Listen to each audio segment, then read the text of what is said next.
Bueno, buenas tardes. Yo soy Fabricio, soy de JTP.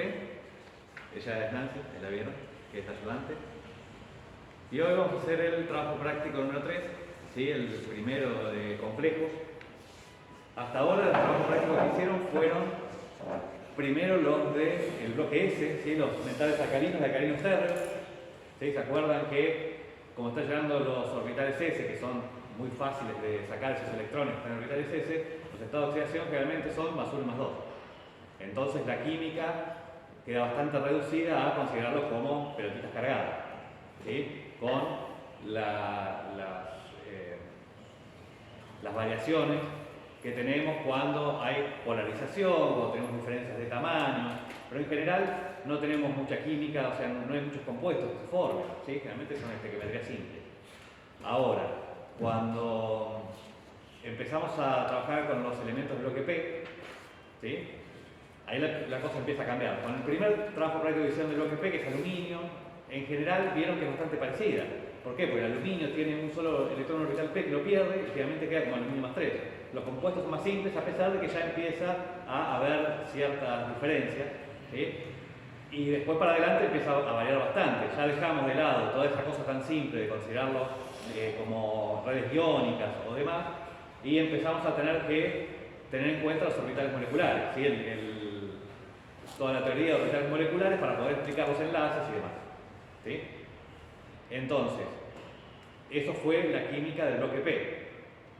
Ahora, cuando nos metemos con la química del bloque D, la cosa vuelve a cambiar. ¿Por qué? Porque ahora tenemos orbitales D, que son 5 a diferencia de los orbitales P, que son 3. El llenado de orbitales entonces da mucha más variedad de compuestos con distintas estequiometrías, la química es bastante más variada, y en particular tenemos algo que es distinto al resto, y es que la disposición espacial de los orbitales D es de un modo tal que, si yo le pongo en los dos entornos más comunes, por ejemplo, tetraédrico y octaédrico, ¿sí? Se produce el desdoblamiento de energía por la posición que tiene, la relación que tienen estos orbitales con los entornos de coordinación, y se produce el desdoblamiento en orbitales, ¿sí? De baja y de alta energía. De acuerdo al entorno van a ser 3 y 2 o 2 y 3. Y las transiciones electrónicas que pueden ocurrir entre estos dos estados también son interesantes porque dan origen al color y a distintas propiedades, ¿sí? Recuerden que con eso pudimos explicar, por ejemplo, la diferencia de energía de enlace aplicando la energía de estabilización de campo cristalino, ¿sí? Bien, por ese lado vamos a ir hoy. Entonces, vamos a hacer 3 experimentos y podemos ver algunas reacciones acá adelante. Bastante simple, bastante corto el trabajo práctico de hoy, pero es de lo más por ahí productivo para sus carreras que van a ver ahora en esta parte, ¿sí? Porque vamos a ver primero una síntesis bastante simple, después vamos a ver espectros de absorción, que es ahí donde eso creo que es lo que más les va a servir a ustedes, digamos, a largo plazo y a corto plazo, y después vamos a ver efectos Gelato, ¿sí? Son esas 3 cosas que vamos a hacer. La primera, que es la síntesis, es una síntesis bastante simple, no tiene muchas vueltas, comparado con la síntesis que venían haciendo, es bastante simple. ¿Quiénes de ustedes, por ejemplo, han leído la guía y lo saben así? Posta, sin mentir. Yo la leí anoche, pero no me la sé, o sea, no la estudié. Bien, La leí. el resto estamos más o menos así, peor, bien. Yo la leí. Entonces la idea, bueno, más No o menos, estudié, pero la leí. generalmente es 1 de cada 10 gente en realidad, a esta altura. No, porque la idea es esa, ahora que charlemos un poco más, como para que tengan el fundamento un poquito más entendido, para que puedan aprovecharlo mejor este trabajo práctico, ¿sí? Que está bastante bien. Entonces, les decía que, o sea, vamos a ver todo lo que tienen que ver, después el procedimiento lo tienen en la guía. Les decía que la síntesis es re simple. Van a pesar 2 sólidos, que es el cloruro de amonio y el cloruro de cobalto. Presten atención a esto, fíjense el cloruro de cobalto, ustedes ven la molécula así, ¿sí? Pero como estamos en metales de transición, generalmente cuando yo los tengo en solución, o en forma cristalina inclusive, generalmente los tengo coordinados con 6 o 4 moléculas alrededor, o átomos. Como en este caso, fíjense que solamente lo pongo así, pero en realidad tengo 4 átomos coordinando en el plano, ¿sí? Esta sería la molécula de cloruro de cobalto. Lo hago reaccionar con cloruro de amonio, entonces lo que van a hacer es, pesan cloruro de amonio, pesan el cloruro de cobalto, los mezclan en un vaso de precipitados y lo van a tapar con ácido clorhídrico concentrado, ¿sí? Un poquitito en el vaso precipitado de clorhídrico concentrado y les va a dar el cloruro de amonio azul, bien lindo, bastante simple de obtener. Después de eso lo van a evaporar. En la campana del fondo tiene un baño de arena, ¿sí?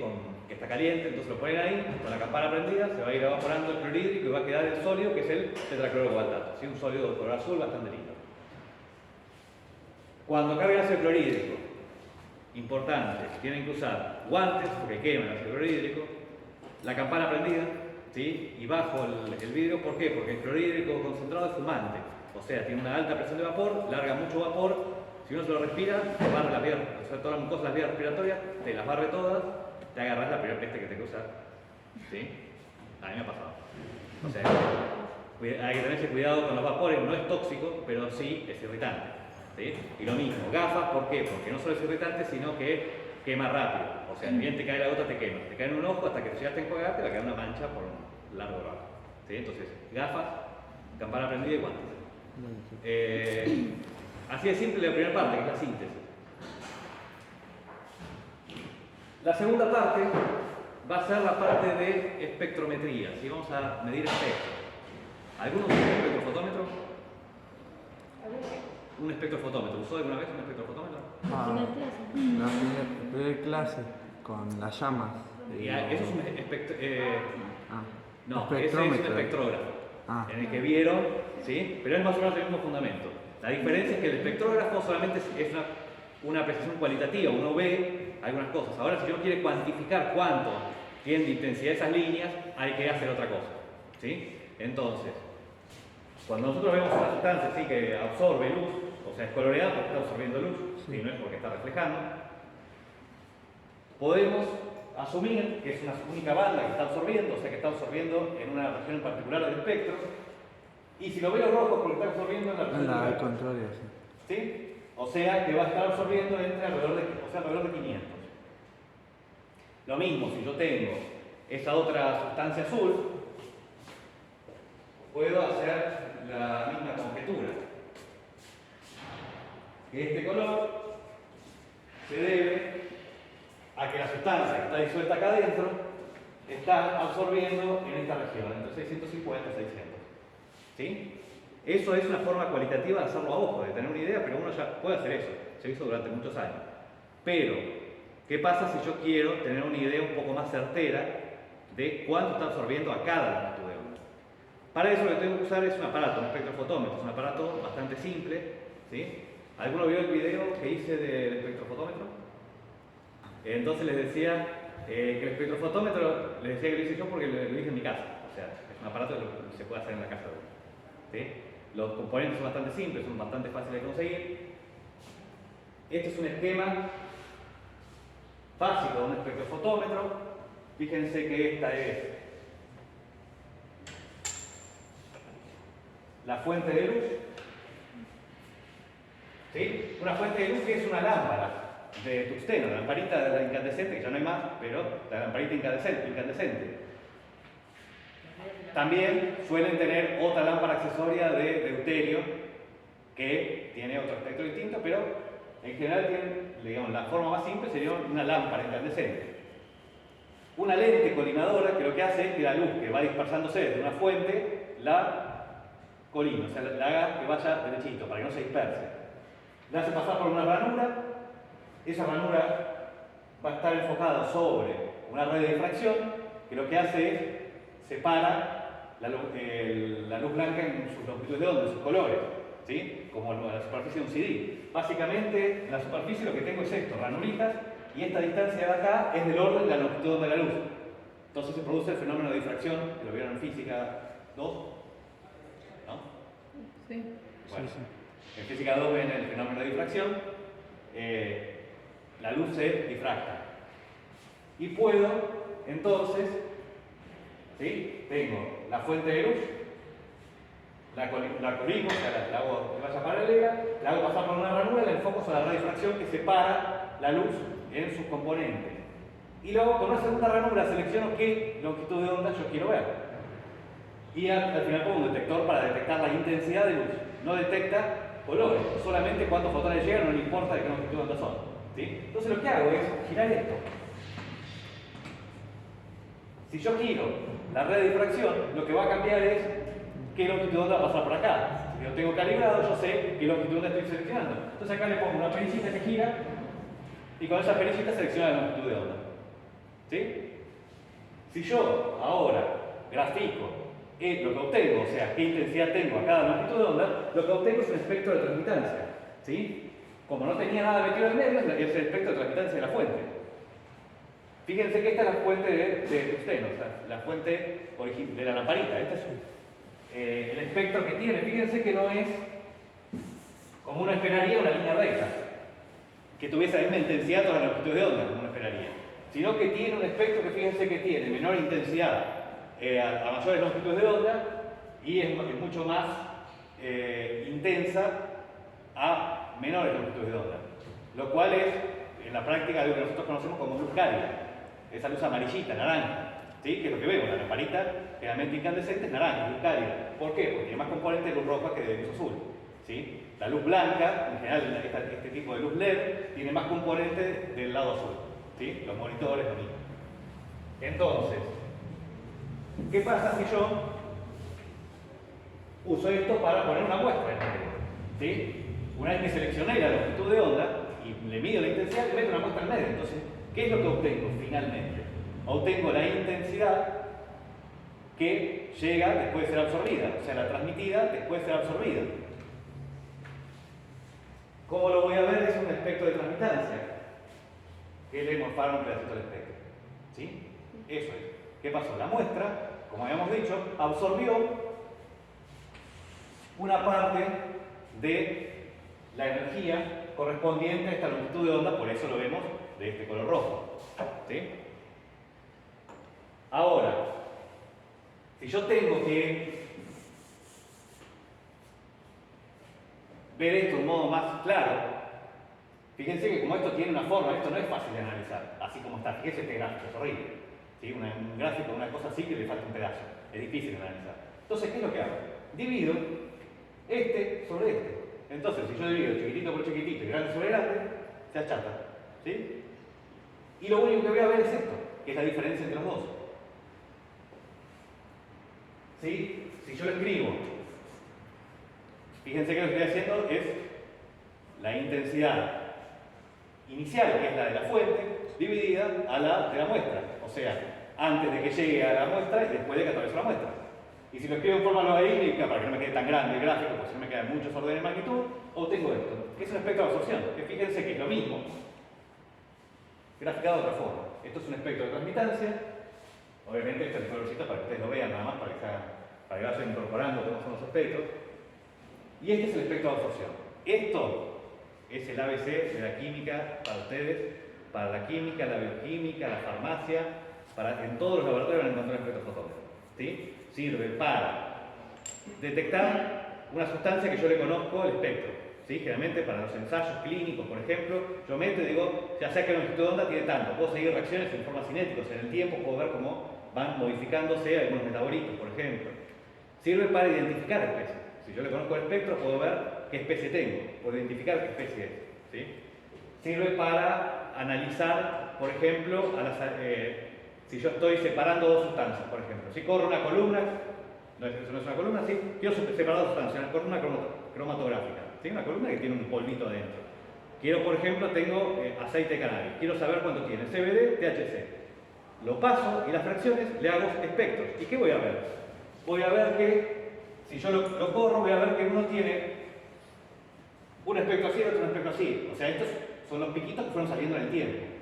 Entonces yo puedo identificar qué especie tiene y saber cuánto tiene cada uno simplemente haciendo los espectros. ¿Sí? Entonces una herramienta, esos son ejemplos, más tienen millones de herramientas para usar espectros de absorción. Así que los van a encontrar por todas partes, está bueno que ya los tengan más claros. Bien, ¿qué es lo que ¿a qué le vamos a medir espectro de absorción nosotros? Imaginarán que va a ser al que sintetizaron al principio, el tetraclorocobaltato. ¿Saben dónde lo vieron el tetraclorocobaltato? ¿De dónde es? ¿De dónde, o sea, en algo cotidiano, dónde se ve? ¿No identifican estos dos colores así? Las virgencitas de humedad, los recuerdos de Necochea, esos que la que dice cuando la virgencita del clima, no de la humedad. ¿sí? Que es el tetraclorocobaltato, que es un sólido azul, cuando lo sintetice lo van a ver, que tiene este mismo color. Cuando se humedece, se forma este compuesto, el hexacobalto 2. Con un poquito de humedad enseguida cambia de una coordinación tetraédrica a esta coordinación octaédrica con 6 aguas. Y cambia su color. ¿Sí? Bien. ¿Por qué cambia su color? Ahí es donde vamos al hueso. Ahí vamos a aplicar los conocimientos que ya sacaron, que ya probaron, de toda la materia, ¿sí? Sobre todo esta parte de complejos, y es que es algo bastante simple. Nosotros sabemos que ¿por qué es coloreada una sustancia? Dijimos por qué absorbe una parte de la luz. ¿Y a dónde va a parar esos fotones que nos morfamos ahí del espectro? ¿A qué proceso? ¿A dónde? A una parte va, desaparece. Esa energía de algún lado tiene que haber ido. ¿A dónde fue? ¿Para qué se usa? Para los tránsitos electrónicos. ¿Sí? Generalmente casi todas las sustancias que vemos coloreadas son coloreadas porque absorben luz visible, y esa luz visible generalmente coincide con los tránsitos electrónicos de los últimos electrones. ¿Sí? Entonces, eso es lo que le da color a las sustancias en general. Entonces, cuando nosotros tenemos tránsitos electrónicos, pueden ser entre distintos orbitales. A mí lo que me interesa es que yo tengo uno ocupado, o sea, con muchos electrones de baja energía, y uno de mayor energía desocupado. Entonces, si un electrón transita desde uno hacia el otro,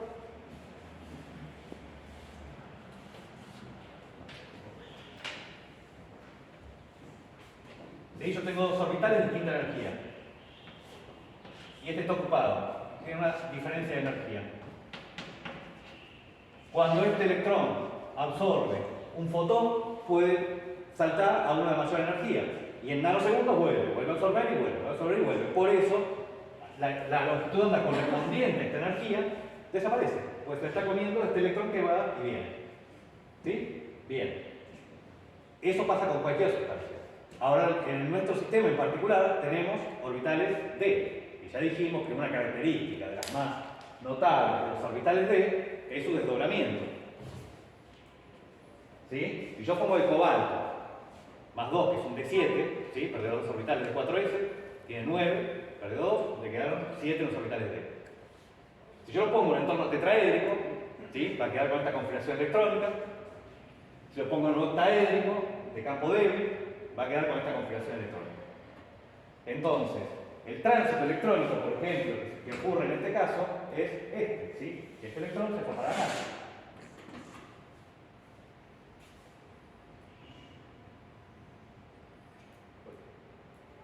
¿Sí? Y ahora dijimos que la longitud de onda de absorción dependía de esta energía. ¿Sí? Esta energía que está acá.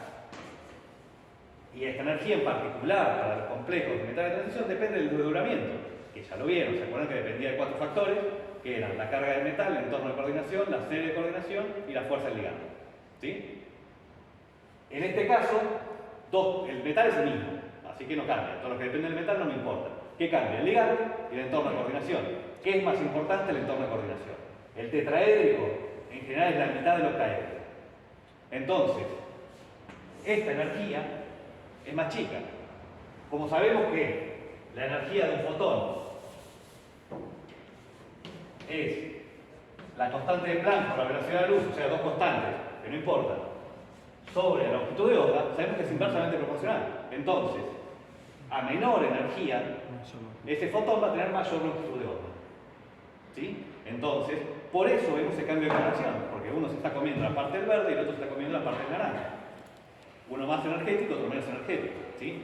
Nosotros lo que vamos a hacer es obtener los espectros de estos dos compuestos y después al final los vamos a graficar y al final vamos a discutir justamente si se cumplió este presupuesto que nosotros tenemos acerca de cómo deberían ser los espectros de absorción. ¿Sí? Lo vamos a hacer para estos compuestos y lo vamos a hacer para otro tipo de compuestos, ¿sí? Que la idea es la misma, no es más o menos, sino que es la misma, donde yo tengo dos niveles energéticos y el electrón salta de uno hacia el otro absorbiendo un fotón. La diferencia es que ahora, en vez de verse esa diferencia de energía a un desdoblamiento de orbitales D, se debe a que son orbitales distintos dentro de una molécula. ¿Sí? Yo tengo oxocomplejos, ¿sí? Tetraoxocomplejos. como el vanadato, cromato, permanganato. ¿Sí? El metal central con 4 oxígenos. ¿Dónde ocurre el tránsito electrónico? Ocurre entre los electrones que están en el ligando, que son estos, que están en el ligando, o sea, no están formando parte del enlace, sino que están centrados en el ligando, y los que están, los orbitales D vacíos del metal, que también están sobre el metal. Entonces, este tránsito electrónico se llama transferencia de carga. ¿Por qué? Porque una carga, que es un electrón, va a parar de un ligando, o sea, se mueve la molécula de un ligando a un metal. ¿Sí? Y energéticamente es este salto de acá. ¿Sí? Estos saltos electrónicos. ¿Y de qué dependen las energías de estos? De estas energías relativas de estos dos orbitales. Y si lo pensamos, manganeso 7, el cromo es más 6, el vanadio es más 5. Es más fácil llevar un electrón a un metal cargado más 7 que llevarlo a un metal cargado más 6. Entonces requiere más energía el cromo que el manganeso. Va a ocurrir lo mismo. Vamos a tener dos espectros distintos donde nosotros suponemos que el manganeso, al tener menos energía, va a tener más longitud de onda en su máxima absorción, y el cromo al revés. ¿Sí? Tiene más energía, menos longitud de onda. Vamos a ver los espectros de manganeso y cromo. El de vanadio no tenemos ahora espectrofotómetro que llegue hasta la longitud de onda del vanadio, se absorbe en el UV, así que no lo vamos a medir. ¿Sí? Vamos a medir esos dos. Esta es la parte por ahí más larga.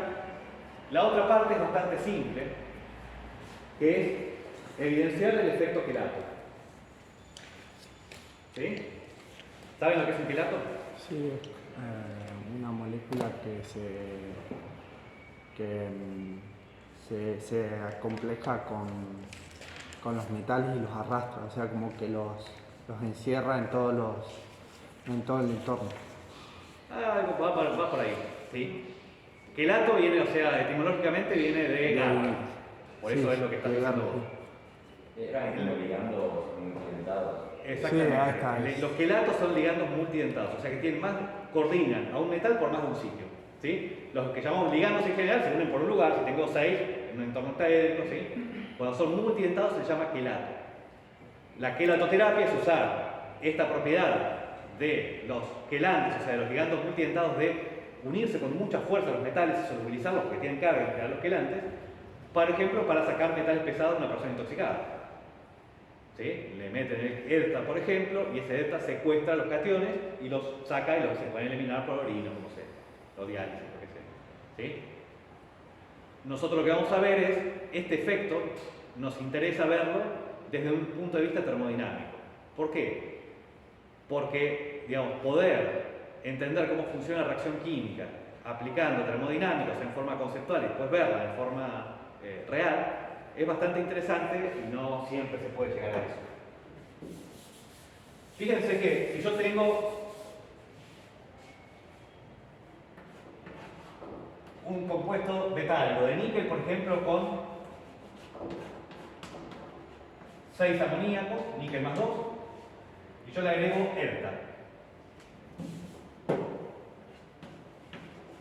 El EDTA generalmente se abrevia así, como I-4. Lo que va a pasar es que el níquel va a quedar coordinado con el EDTA y van a quedar 6 amoníacos. Esta reacción química tiene aumento o disminución de entropía, así como está escrito. Aumento. Bien, ¿y por qué? Y porque tenés como 2 partículas de este lado y 7 de otro. Exactamente. ¿Sí? La entropía, recuerden, no es el desorden, sino que es las formas en las cuales se puede acomodar un sistema. Si yo tengo más partículas, se puede acomodar de más formas distintas. Por ejemplo, si yo tengo un sólido y tengo un gas, en el sólido las formas de acomodarlos son pocas, porque están todos unidos, no tienen muchas formas de acomodarse, están ahí quietitos. Pueden vibrar a lo sumo, uno se puede mover un poquito, pero nada más. En cambio, en el gas pueden moverse en el recipiente de cualquier forma, entonces la cantidad de estados posibles es muchísima.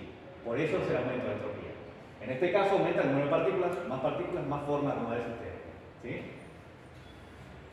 Y la entropía, según el segundo principio, nos permite predecir si un evento va a ser espontáneo.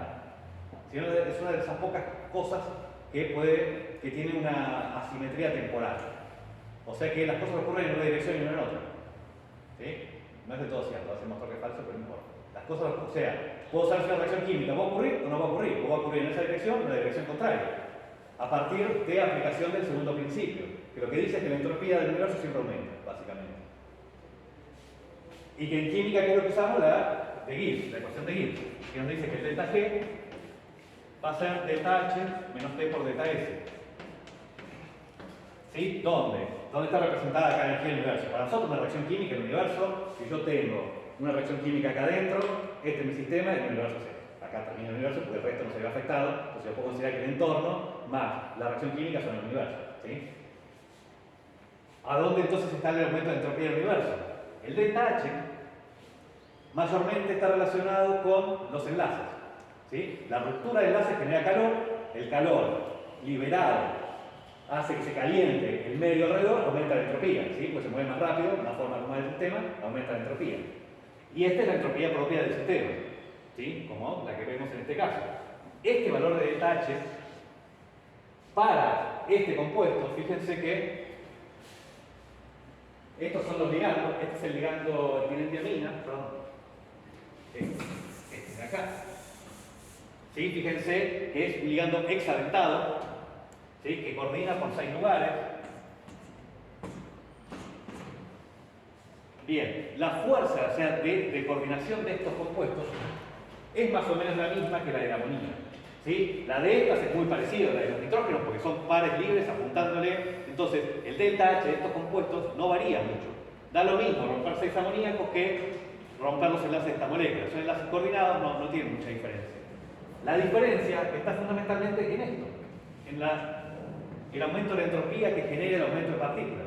Entonces, fíjense que de esa forma podemos denominar lo que llamamos efecto quilato, y es que mientras más sitios de coordinación tenga un ligando, desplaza al que tiene menos sitio de coordinación, porque tiene un delta G más negativo. ¿Sí? Eso es a lo que me refería con utilizar la termodinámica para explicar cómo ocurre una reacción. Entonces, ¿qué es lo que vamos a hacer? Vamos a preparar una solución de níquel 2, de sulfato de níquel, está preparada en realidad, le van a agregar amoníaco para formar este compuesto. ¿Sí? Después le van a agregar etilengramina, primero que es bidentado, que va a desplazar al amoníaco, y después delta, que va a desplazar al etilengramina, porque es hexadentado. Los vamos a comparar obviamente con las soluciones preparadas solamente con cada uno de estos ligandos, ¿sí? Para comparar y para ver el desplazamiento. ¿Sí? Es bastante simple, vamos a hacer un tubito de ensayo con goteritos, así que los colores son bastante lindos. Bien, eso es lo que vamos a hacer, después vamos a charlar sobre los resultados al final y vamos a hacer alguna reflexión más. Vamos a trabajar de a dos, ¿sí? Son pares, perfecto. Algunos empiecen a medir los espectros, otros empiecen con la síntesis para no, hagan mitad y mitad y después van cambiando, a medida que van terminando, van cambiando, y en el medio de los huecos van haciendo la parte ¿sí? Del efecto de Bien, arranquemos.